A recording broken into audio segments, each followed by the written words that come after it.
Welcome to our next lecture on Mesilat Yesharim. We got the fancy room tonight, so you have the nice fireplace background. And the library here is hopping. There's like community event outside the door, and there's some politician downstairs. So we got all kinds of men in dark suits walking around. So it's all cool here. But we got a nice room. Are we at the end of 11 or are we on 12? We are in the middle of, near the end of 11. We may actually finish 11 today. May, but we'll see. So we are about to start where he discusses, we just finished his discussion of the, I'm on the wrong page, of the trait. We were talking about character traits and achieving perfection in character traits. I guess I'm translating nikiyut as perfection right now, in doing it right. He discussed the character trait of gava, which is we can loosely translate as either pride or arrogance. So, and he said he's going to talk about its corollary, the opposite of it, anava, or humility. We're going to discuss that in an entire section that devoted to the discussion of humility. So he's leaving humility aside. And he's about to discuss anger. And let us now discuss kaas, anger. So yesh haragzon sha'amru alav. There are, so remember, just like when he talked about gava and pride, he talked about different types of manifestations of people that are prideful and arrogant. They're different types, right? So in a similar way, there are different types of people who are a kasan, or a person or a ragzon, a person who is quick to anger. So there is one type of angry person about whom it is said the following statement, which is a pretty remarkable statement. When it says in Kol hakoes ki'ilu oved avodas elilim, anyone who gets angry, it is as if he is worshiping idols. Now, there's a lot of different ways to understand that statement. But let's see how he understands that statement. In other words, what's the similarity between anger and worshiping idols? On the simplest level, the way I always understood it is that you're worshiping the idol of yourself. You know, if you get easily angry, right, it's, you think too much of yourself. But let's see how he says. So, hanichas al davar sheyasu neged ritzono. It's someone who gets angry on anything that happens or anything that is done in the way against what he wants, right? So mismalei chema, and he gets full of anger at shekvar libo bal imo, so much so that he doesn't even have, literally it translates to doesn't have his heart with him, meaning he can't even think rationally anymore. He gets so mad when people do things not the way he wanted it done, right? Right, and his whole sense of rationality is consumed. So v'hine ish kazeh, such a person, kedai lahachriv olam male, it is worth it for him to destroy an entire world if he had the ability to do so. Ki ein haseichel sholet bochal, because what he's doing makes completely no sense at all.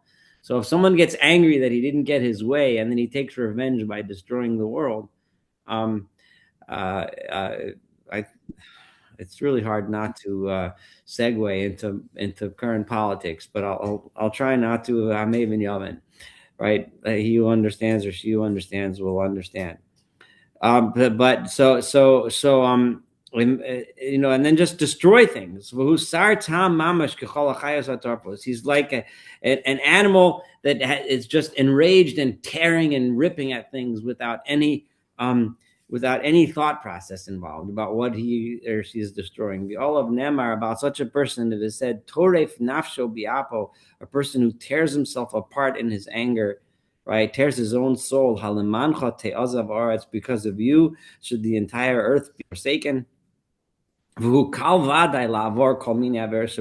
a person in such a state can easily transgress every sin in the books, every single one, right? If his anger would lead him to that particular sin.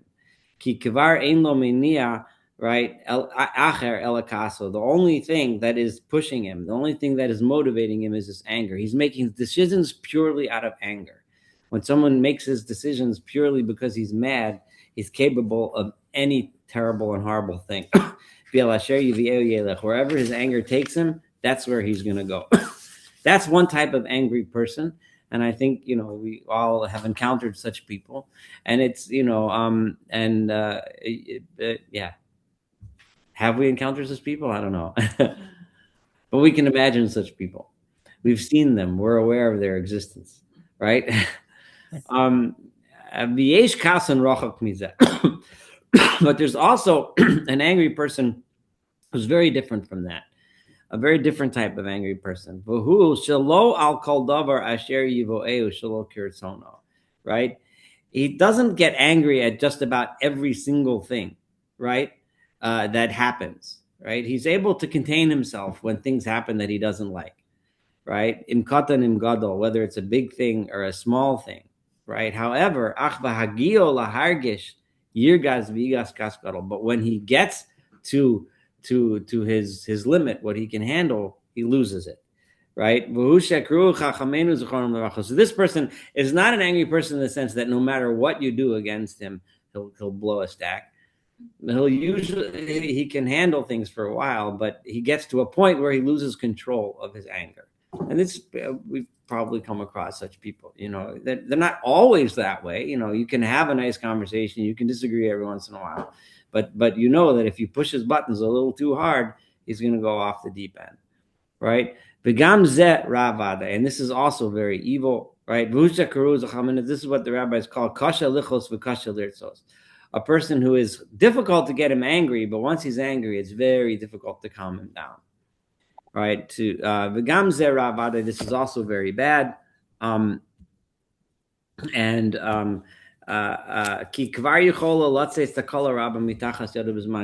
he can make a terrible mistake and can do a lot of damage during those moments when he lost his cool. So when you make those mistakes, often those are kinds of mistakes that can never be fixed. The kinds of damage that someone does when he loses control is a damage that may never ever be able to be repaired. But you also have other people who are not quite as bad as number one or two, right? They're a little bit less. Shelo yichas al nikala, right? He won't get angry, right? On mild, on small things, right? Even when he does get angry, his anger isn't quite as big. It's a much more mild form of anger. And he's still able to think rationally while he's angry. However, he holds on to the anger.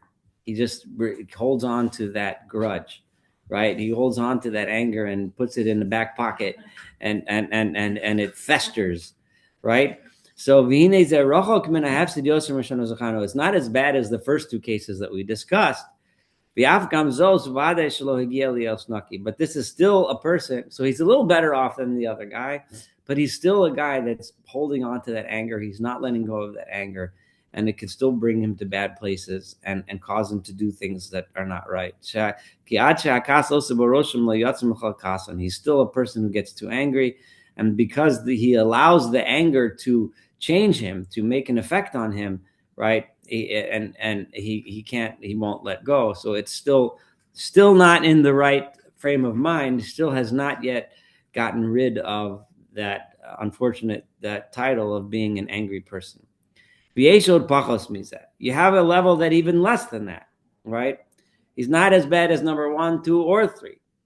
But here's a guy, it's hard to get him angry, so he doesn't go off the handle at the slightest provocation, right?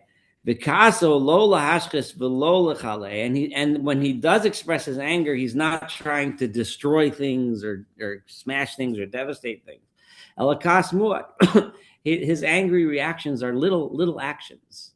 Kind of reminds me of someone who we call it passive aggressive nowadays, right? Yeah. He's not going to smash the windows and throw things, across the room or punch people in the nose and break their nose. But the kama zago, how long does he stay angry? Rega belusa, just for a moment, he gets angry. Dahainu mishasha kasmis orabo bateva, right?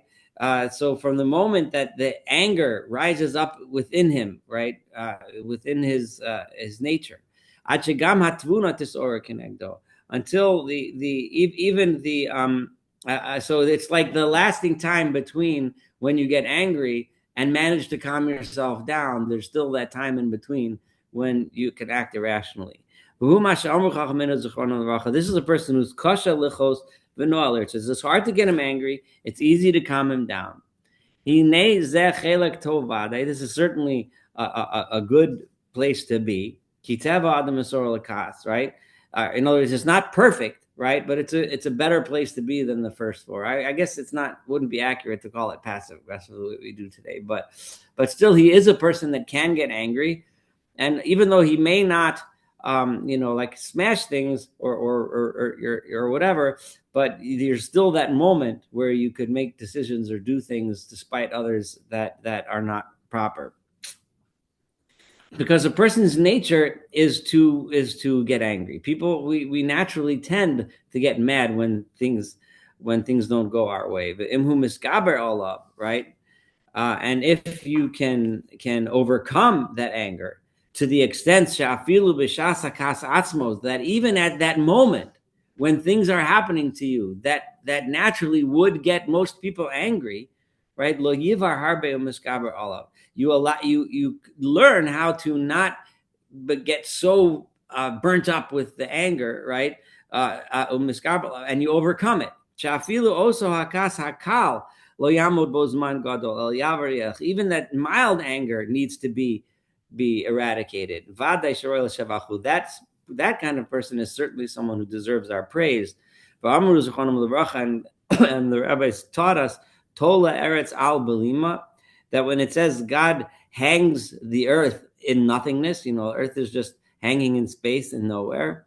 So it says it's a reference to God supports the earth al belima, over a person, amisha bolem piv b'shas meriva, as it's nutrikon. It's where the word belima is bolem piv b'shas meriva, which means someone who keeps his mouth shut during times of strife. So God sustains the earth. The Chazal, the rabbis were teaching us, God sustains the earth in merit of those people who keep their mouths shut when everyone else is screaming and yelling and fighting, right? So v'hainu shekvar nisora tivo b'kas, a person who was whose nature was stimulated by something angering, but but he's able to control himself, not allow that anger to control his behavior, and keep his mouth shut and not say something stupid. I mean, we can all go back in our lives to times when we were mad, or and we said something that we regretted. Hopefully there wasn't terrible, but there may have been times that we really did damage to relationships, to things, because so a person who can be bolin piv, who can overcome that desire to say something out of anger and keep your mouth shut, and I try, obviously I've made this mistake as much as anyone has, but I do try my best. If you're in a situation where your emotions are stirred and you're angry, upset about something, and you're not sure what to say, don't say anything. You don't have to say something. Wait till it calms down. You could think, and then try to say something constructive. So he really went through 5 levels, right? There's the level of the person who is just quick to anger and will become completely destructive every time he gets mad, right? Then there's the person who's not, it's harder to get him angry, right? But once you get him angry, he loses control, right? He has a boiling point, and then once he's over the top, right? And then the third level was a guy who's hard to get him angry, right?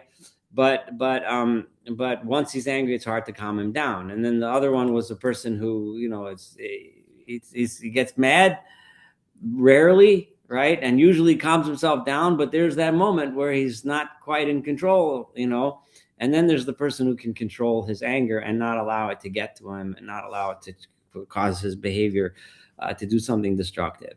However, above all of these levels that we just said, right, is to the level of perfection when it comes to the issue of anger, is midaso shel Hillel hazaken, is the trait that we attribute to Hillel the elder.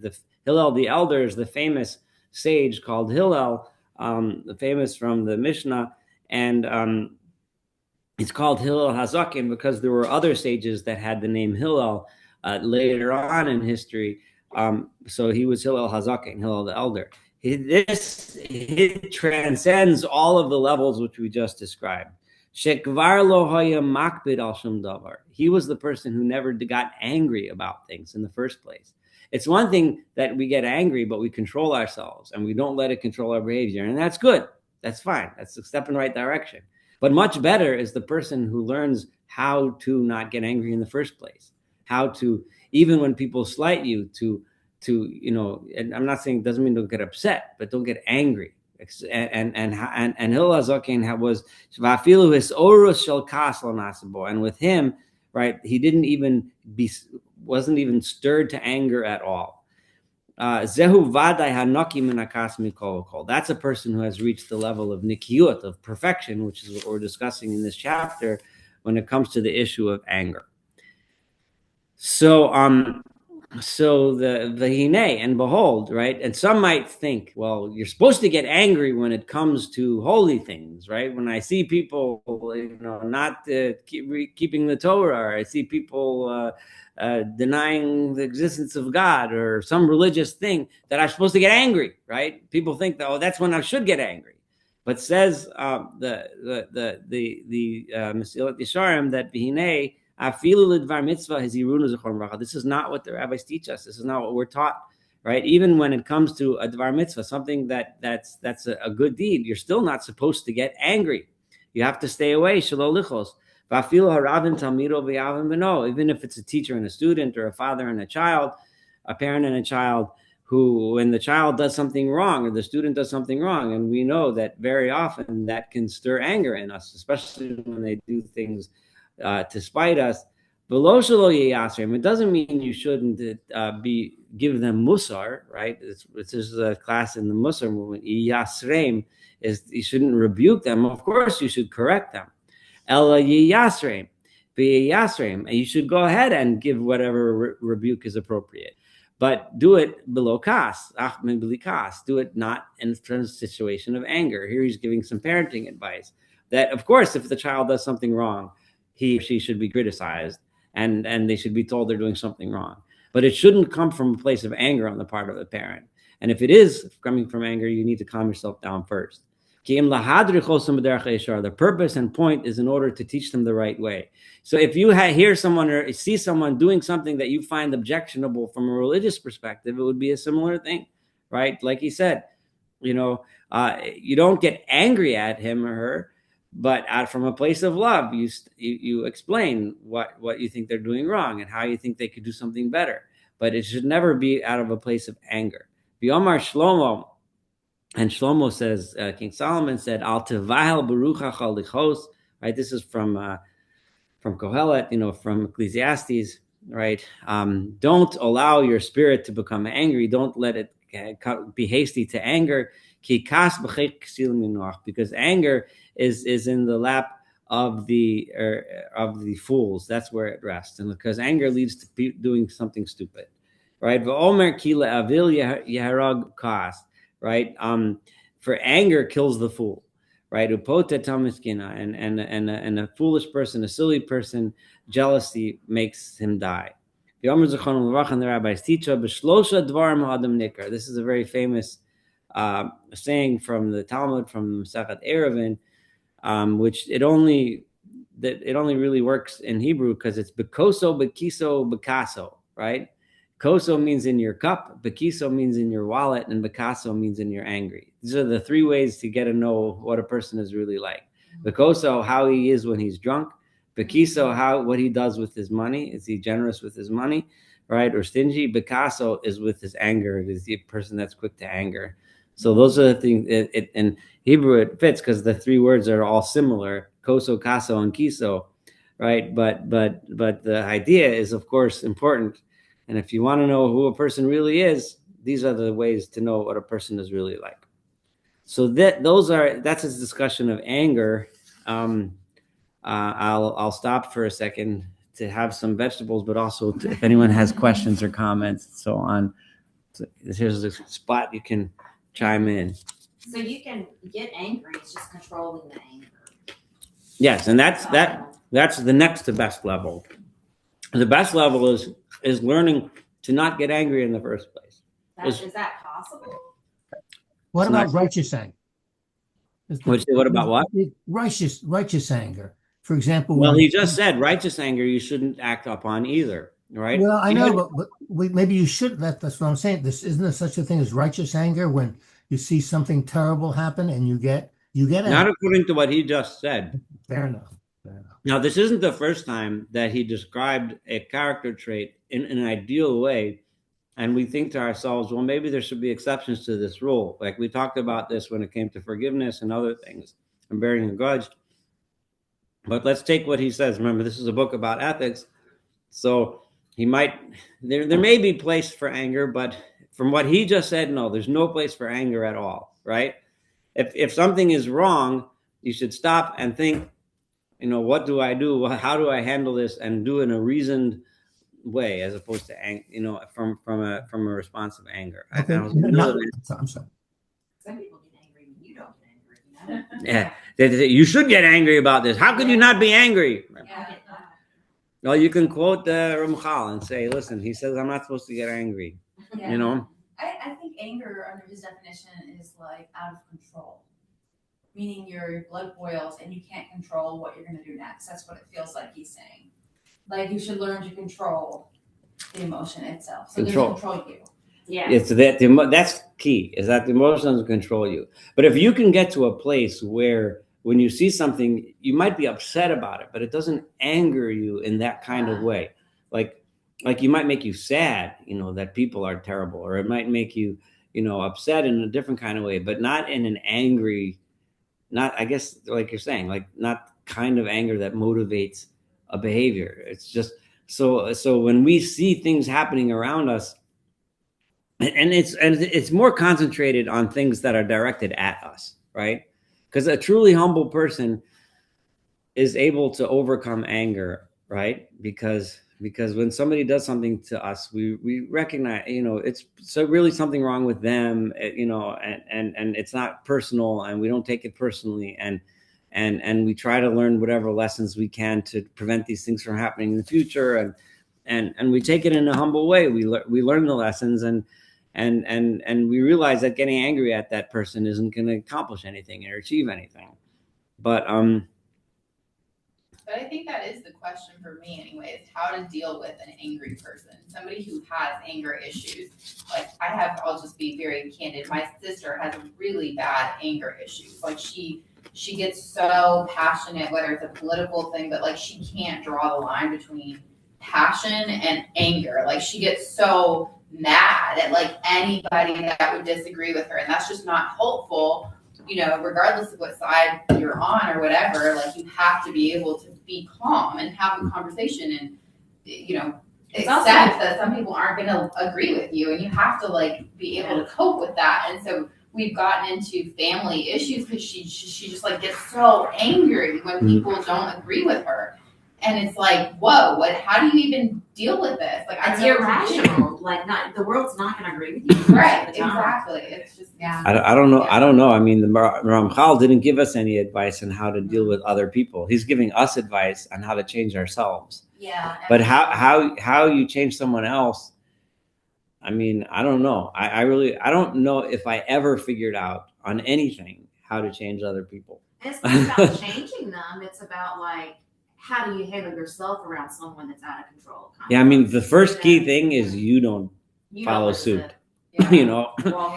Someone has to, someone has to be the adult in the room, and that's really all you can do, because you can't control her. Yeah, but again, it kind of describes like what he's describing here, which is like you don't come at it from a place of humility where. You don't see things from the other person's side. Like, like you think your way is the only way to see something. Yeah. Did he say something like that? Because I feel like that's what I took from it. Yeah. Well, if you're not unable to see things from other people's perspectives, You know, anyone that does anything that disagrees with you, that, you know, Oh yeah, it's very it just personal. It's about makes you angry. It's all about you. You know, everything that happens. Yeah, I don't know. Yeah, We'll do because therapy, we'll do therapy about your sister after that. Right? yeah, I mean, Exactly. I think we've most of us have learned by now that changing other people, if it ever happened in world history, it was Yeah. very rare and few and far between. Yeah, And true. you know, I think people can change, but they have to Yeah. decide that they'll change. I think You you know, you only have to model your own ethics. you know, So again, you have to slow anger and just say, oh, what, are you okay? yeah, I mean, maybe she'll learn, maybe she'll understand, but maybe she won't. maybe but she won't. But you can only control yourself. Yeah. I mean, that's any other thoughts on anger? We're about to go to jealousy, which is closely related. Definitely closely related. So hakina. So jealousy, gam hi eina ela chesron yadia v'sichlos. Jealousy is similarly also foolishness. Remember, he ended his discussion on anger by saying that anger is the instrument or the motivator of fools, right? Because and that kind of flips back to the beginning of his discussion on anger, is that when someone is angry and that's motivating his behavior, he's going to do things that are destructive, not only to everyone around him, which is obvious, but even to himself, because he's going to be doing things purely out of anger and not that are reason, not. And kina, jealousy, is also a problem of it's a lack of knowledge. It's foolishness. All right. If I'm jealous that so-and-so has a fancier car than me, my being jealous isn't going to get me the fancy car, right? So I don't gain anything by being jealous of that guy, right? So and my being jealous of him isn't going to take the fancy car away from him, right? So jealousy is the emotion makes no sense, right? So it just makes me have a hard time sleeping at night, you know. You know, so what did I do? I lose a night's sleep. I don't get a fancy car, and he still has a fancy car. So I wake up in the same situation, or I don't wake up because right. So, so Yes, go ahead. mine translates it as envy versus jealousy, and jealousy and envy are a little bit different because envy is the want of something somebody else has, and jealousy is kind of the fear of loss of something. Like usually you're jealous of a person being jealous that somebody flirted with their partner, or Okay. it's well, my English translation says envy too. So I'll accept your comment, and I'm going to call it envy. I hear you, but I always translated. I always thought of them as one of the same. But I see what you're saying. You know, I it's a always little bit different, not big as, difference, but okay, no, but it's good. The guy who translate this one, whoever it was, also says envy. Did you guys also say envy? Yes. This one says jealousy. It's so far 3 translations say envy, 1 say jealousy. So I'll go with envy. But either way, so he is clearly, at least in this paragraph, talking about envy of someone else having something that I don't have, right? However, just like and like I said, jealousy will make the fool die. You know, it'll kill him. It'll drag you down to your grave, your whole life. You know, just being jealous of what the other guys have and you don't have, and you just get that'll be the end of you. And what will you have achieved? Nothing, right? There are some that are so stupid and so foolish and so ignorant. Right? If he sees that his friend has any kind of good fortune, right? Whatever that might be, he will be like his body will be consumed. Right, and he will be worried, and he will be pained, to the extent that he won't even be able to he won't be able to get any pleasure or benefit or derive basic satisfaction out of the things that he does have, right? Out of whatever benefit, right? So if I have a house, right, and then I get jealous of my neighbor who has a bigger, nicer house, right? So it's one thing to be jealous, to be envious, to be envious, right, of my friend, right? But at least I go home, I sit on my couch and I watch TV, and the heat is on, and I have a nice shower with hot water, and I have a bed. I go to sleep. I have a kitchen. I can make food, So I enjoy eating dinner and sitting on my couch, right? But then there are some people that are so focused and so envious of others that they can't even enjoy what they do have. And they sit on their couch. They're angry that it's not as nice as the neighbor's couch. When they cook in their kitchen, it's not as good. He has a fancier oven than I do. He can afford a fancier steak than I can afford, so on and so forth. And you can't enjoy anything, right? So because of what he sees the other guy having. That this is what it says in Proverbs, that envy makes one's bones rot. That's like, it literally gets to the depth of your bones. So those are the two levels. But then there are others. They don't have so much pain that they literally can't enjoy sitting in their living room, right? Nonetheless, but they do feel pain, right? They do feel some level of pain. Or at least yiskarer rucham, their spirit gets cooled off. In other words, it's like they get slightly depressed. When they see someone else gain something, right? If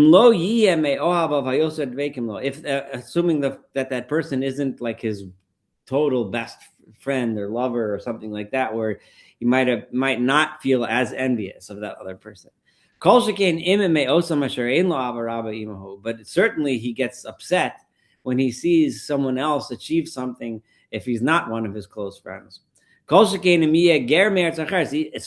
if he's a migrant from some other country and he achieves some special thing and he gets rich, you're going to get jealous of him because he's not one of you, right?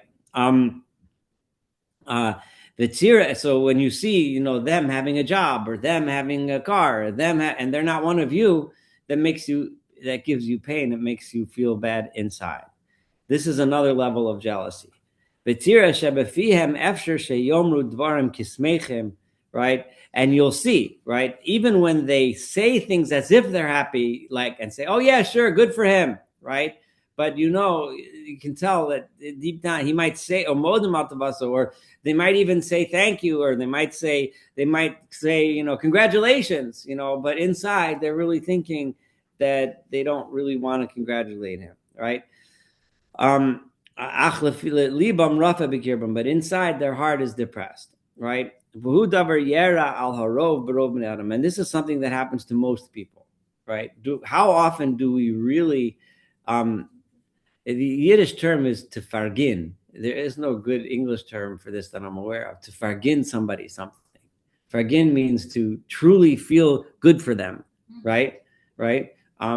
When something happens to them, if they have a nice house or whatever, you forgive them the house. In other words, you're legitimately happy. You're legitimately happy for them, I'd like to think back to the few moments in our lives when you actually were happy for someone else, and imagine if we felt that way all the time when other people have good things. Every once in a while, most of us have somewhere in our heart something good, right? and we actually see, I saw that person, he or she went through so much craziness and so much suffering, and look, I don't even feel good. Look at him now. He made it through, he got, and I'm so happy that he has what he needs and whatever. So if only we could look at everyone that way, imagine if our whole lives we went through that, looking at things that way. But most people, they might not be consumed by jealousy like those first categories that we mentioned. They're not nikiim. They're not completely perfect in this issue of avoiding jealousy. Because remember, this chapter is about being a nuki. It's about getting rid of these evil traits from our souls. And certainly, right, when someone in my own trade, like let's say you and I are in the same field, right? And you have your billboards all over town, and you have 70 million followers on the internet, and everybody's coming to buy whatever it is that you're selling, and I do the same thing, right? But I can't afford a billboard, and I have 7 followers, right? And I'm struggling to pay my bills, and you're making it rich. We're doing the same thing. So how much more are we jealous? You know, the guy who was in my med school class, and he's the head chairman of this, and that. And I'm a guy sitting out here trying to figure out how to make it work. You know, but we were in the same class. We took the same exams. We got the same scores, you know, but that's life. So how much, when we see that, we're so much more prone to jealousy. If that friend is more successful doing the same thing that we're doing. However, right, we need to understand, and he's going to say, how do we overcome jealousy? Is we need to understand that we each have our place in this world, and none of us are meant to have what other people have. We each have our own set of challenges, our own set of joys and sorrows. And that's the way it is. Most people don't understand, and they don't take to heart. If something is meant for a friend, right, that thing is not meant to me. That's even like a hair's breadth. That's not for me to get. Whatever was, I'm going to say it this way, even though it's not 100% what he means, but whatever is destined, we use the word destiny, it kind of has connotations which he doesn't really mean here, but what the challenges and the benefits and whatever it is that my friend has are not things that are meant to be mine. He has his own set and I have my own set, right? This is all the way God created the world. It's all from God. He set it up this way that we all navigate through our own sets of challenges in life. According to God's wisdom, and the type of wisdom of God, which is wisdom that we cannot ever understand. So why is it that it seems to me that I did ABC and my friend did ABC, and my friend is a multimillionaire, and I'm struggling to pay my mortgage? We're never going to figure that out if we look at it that way, right? If we understand them, then we wouldn't feel pain when someone else says something good. We would be happy for them. This is what the prophet testifies for us, or more, not so much, not testifies in the sense of like a witness, but what the Navi, the prophet, prophesies, I guess is the best word. Foretells. Oh, that's a better word. Thank you. Yeah, because the prophecy, this is just a total side note because I mentioned that, it's a very, very poorly translated in Hebrew to English. Because in Hebrew, the word Navi, which is usually translated as prophet, Navi means a speaker, one who says, right? He says truth, right? But a Navi, linabot, is to speak in Hebrew, right? And somehow it ends up in prophecy. So people have this weird idea that a prophet is someone who tells the future, right? Because in English, when you use the word prophet, it's someone who's predicting the future. Now, the fact is that if you look at the prophets of the Bible, almost none of those prophecies came true, right? Because all of those prophecies were, if you X, then Y, right? If you A, then B, right? If you repent, God will save you from it. But how many times did people listen to the prophet? Virtually never. So a few cases that Jonah is famous as one of the only prophets who people actually listened to him. So, but the crazy thing about him is that his prophecy didn't come true, right? He said the city would be destroyed, right? And it wasn't, because the people were repentant. So again, it just illustrates the point again, that the point of a prophecy is it's not a foretelling of a future. It's telling you what the consequences are of your actions. If you read the Bible carefully, if you read the Torah carefully, you'll see this every single time. If you don't believe me, open it up tonight, right? You'll see the prophet is telling us what are the consequences of your actions. If you live this way, this is what's going to happen. If you live that way, this is what's going to happen. If you don't, ABC. If you do, XYZ. Anyway, so that this is totally off the subject, but I just had to say that. So that was why it was foretell is a much better. So, because here he's talking about the prophet foretold us about the time of the future, what's going to be in the future. So here we have the prophet is actually foretelling a future event, right? Right? That in order, right, for the good of the people of Israel to be complete, to be full, to be real and complete, it has to be preceded by God helping us remove from our hearts and souls, right, this terrible trait of jealousy. And in other words, we won't achieve the future redemption until we manage to expunge envy. I'm sorry, I keep saying jealousy, but envy from our hearts, right? Right? So that none of us will feel pain just because somebody else has something good. Right? When a person is successful, we know many times, and I'm sure that's happened to us, when we are successful, we don't tell our friends about it because we know that they're going to get upset, they're going to get angry and jealous. They might pretend to be happy, but they won't. So in a perfect world, no one will hide these things because no one will be afraid of jealousy. Those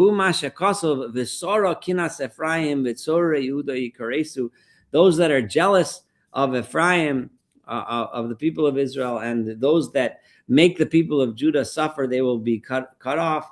Ephraim lo yikaneas Yehuda, Yehuda lo yitzaz Ephraim. Ephraim, that's a reference to the northern 10 tribes, with Yehuda, which is the southern 2 tribes, which had a civil war and they split between each other and were constantly hating each other and fighting with each other. There will be no such strife between those 2 groups. Hu hashalom v'yashalva shalom al cheshar. That kind of peace, a peace that comes without kina, without jealousy, is the kind of peace that angels have, that the servants of God, the angels have. Asher kulam shmeichim b'avodasim. Each one is happy with his job, with his role. Each on makom, each person in his place. Ve'inachan miskani b'chaveru klal. Nobody is jealous of the other one.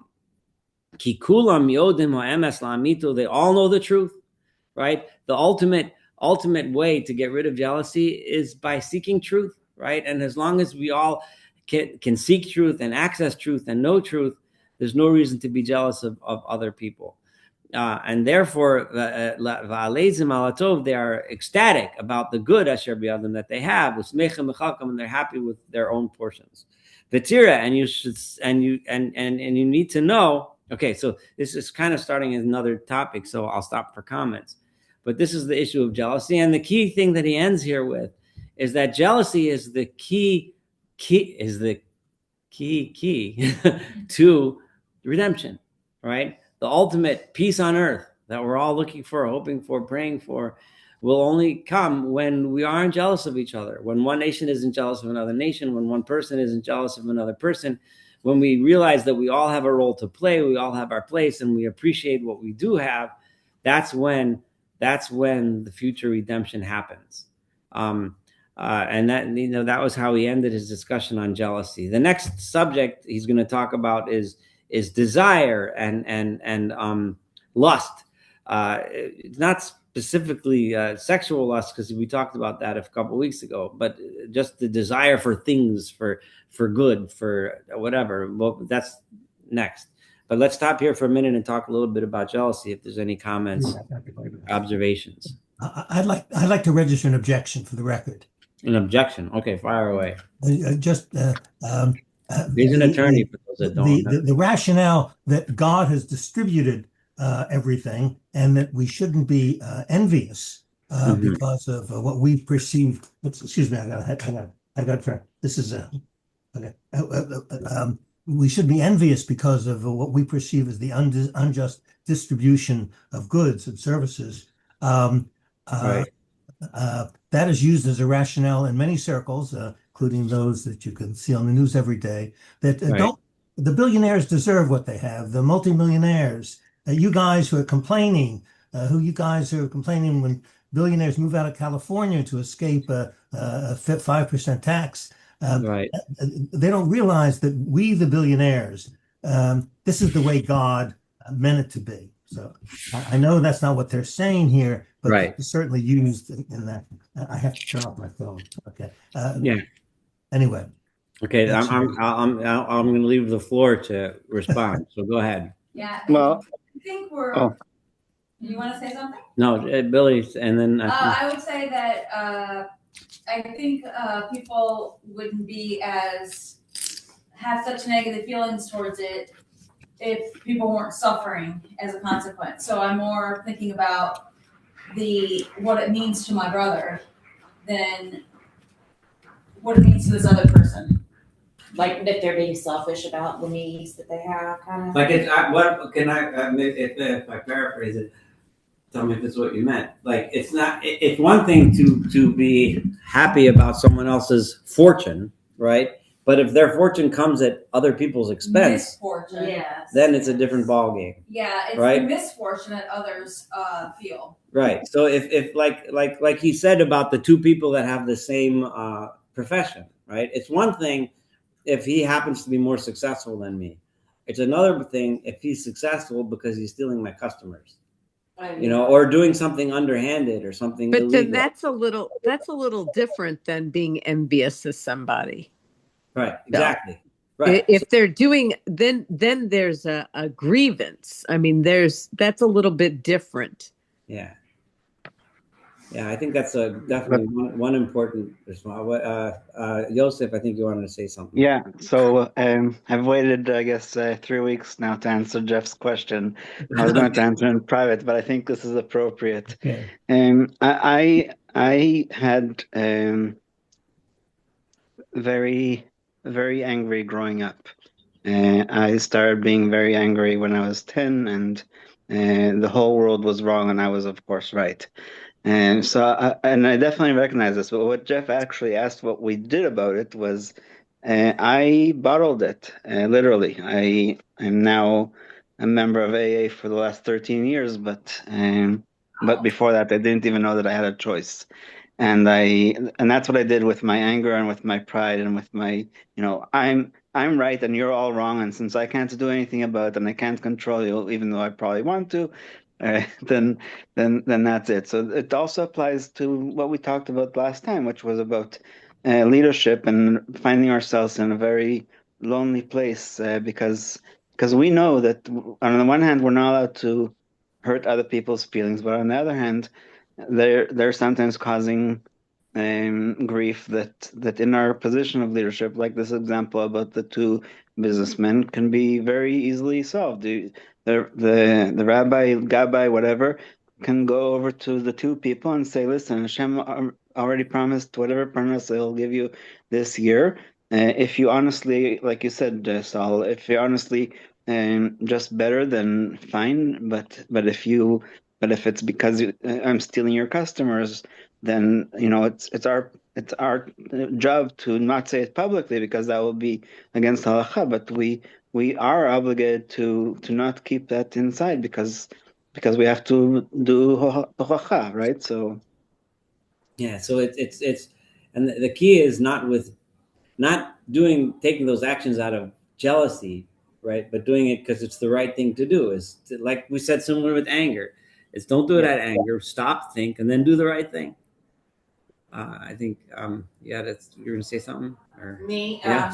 I was thinking how if you conceal your achievements or whatever because you don't want to make someone else jealous or something. Mm-hmm. I mean, where does that hit humility?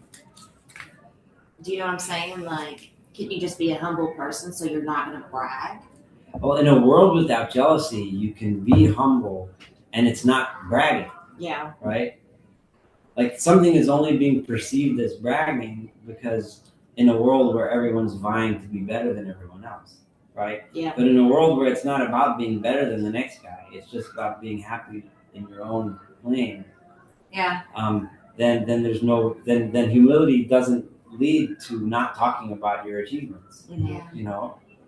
And it's a world which is hard to imagine, but I think we can kind of imagine it. We can try. Well, I mean, people that we love and we're around a lot, and I mean, like, we're that comfortable where we can not be boastful, but be like, hey, I did this or whatever, It's someone who's truly happy with your success, mm-hmm. And you're truly happy with their success. Any other observations about jealousy. Then the next one is going to be long, so there's no way I can get through it, but we can start it. And vitir et, and you will observe, you will notice if you think about it, right? Ki achot hakina, the sisters, in plural, of jealousy are chemda vitava, which are two different words. Chemda is a desire for something. So we got it. Yeah. Yeah. And tava is usually, it's more powerful. I guess lust is. That's what we got. Right. In English, the way I usually see lust as usually having sexual connotations, but here it's not necessarily, it's that too, but not necessarily that, but just a really deep desire for things. So this exhausts, right? It tires out a person's heart and soul until the day he dies. The desire for things, the desire for something. He's going to lay out what kinds of things that we desire that literally drag us to our graves. As the rabbis teach us, Ein Adam Meis, a person doesn't die having achieved the satisfaction of half of his desires. In other words, all of us will end up in the grave before we achieve even half of the things we wanted to, right? So that's what they're saying. Right? Yeah. The omnam, ikar hatava, the primary lust, the primary desire that we have, pona l'shnei rashim. It really goes into two categories of things. And remember, he talked about sexual things before. So when he's talking about lust and desire here, he's talking about material things. So echad hu hamamon, one of them is money, v'asheni hu hakavod, and the other one is honor, right? Shneim ke'echad ro'im ma'od. The desire for both of these things are very bad. V'gormim la'adam ro'os rabos, and they cause all kinds of bad stuff for us. Our desire to be wealthy and have more money than everyone else, and our desire to have an honorable position and be honored more than everyone else. Hine, behold, chemdas hamamon, the desire for money, he ha'oseres osam, right? That is what it binds us, it ties us. So l'asar is a person who's in prison. It imprisons us. The ma'asar ha'olam, in the prison of the world, or in the chains of the world, right? V'nosenes avosos ha'amal, and it puts the chains of work and labor via asek alzer osa, and constant labor on our arms. It exhausts us because constantly trying. If we we spend so much time trying to get more money, more wealth, that we exhaust ourselves in the pursuit of it, right? And it's like a jail. It's like, and I think we can all simply understand this. The desire for more and more pushes us to not live our lives, and to be so preoccupied with the pursuit of wealth, right? As the verse in Kohelet says, if the Yassi, one who loves money, will never be satisfied with money. We'll never be able to sit down and say, you know what, I could pay my bills. It's time for me to sit down and enjoy the family, right? You're never going to get there. This is what it takes us away from worshiping God. It takes us away from using our time in much more productive pursuits. Kihine, kama tfilos ne'avados. How many prayers are, time that we should be engaged in prayer to become lost. The kama mitzvos, and how many good commandments, things that we should be doing. Nishkachos are forgotten. Because we're too busy in business. Right? Vigias hamon haschora, and we're laboring in all this business and transactions back and forth, and kol shekein Talmud Torah, and certainly taking out the time to study Torah, right? How much time have we wasted pursuing wealth? The rabbis taught us, lo me'ever le'ami. The Torah is not, when it says the verse in Devarim, which has a little bit of a different meaning, but Chazal, the rabbis in their cute way, always then the words of different meaning. And where it says the Torah is not me'ever layam, it's not across the sea, it's not up in the heavens, it's in your mouth. It's there, it's accessible to you. So they understood it this way. But the Torah is not found on those people that are traveling across the seas on business trips. A person that spends too much time in work, he's not going to become wise. It puts him in all kinds of dangers and risks. It exhausts his physical strength because he's constantly worried and nervous about the markets, about the deals that he's making, about the conditions of whatever product he's selling. Even after he's achieved a lot of wealth. As we said, the more property you have, the more you have to worry about. Oftentimes it causes you to violate the Torah, and occasionally it causes you to violate even those things, not just the mitzvos like shaking a lulav or wearing tzitzis, but even the logical, reasonable commands, mitzvot that are natural that we should know, like how to be nice to somebody, how to be honest. The desire for money drives us away from even the things which we should know better. Yisera Allah, but even worse than that, even worse than the desire for money is the desire for honor. And this is interesting, but I think it's really true if we look around the world. People, as much as people like money, they like honor even more.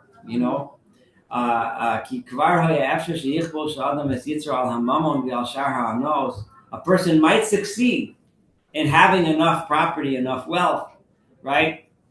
And enough of whatever other pleasures it is in this world that he's seeking. But it still bothers him that he's not honored, that he's not the one in top, he's not the best guy, he didn't get the biggest award. The Nobel Peace Prize. He didn't. I was thinking that.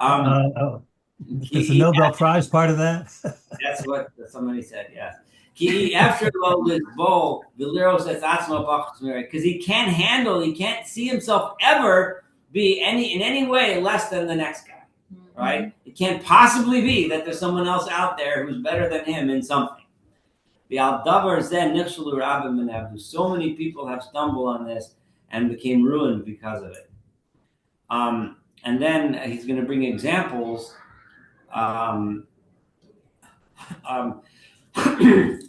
which we'll study next week.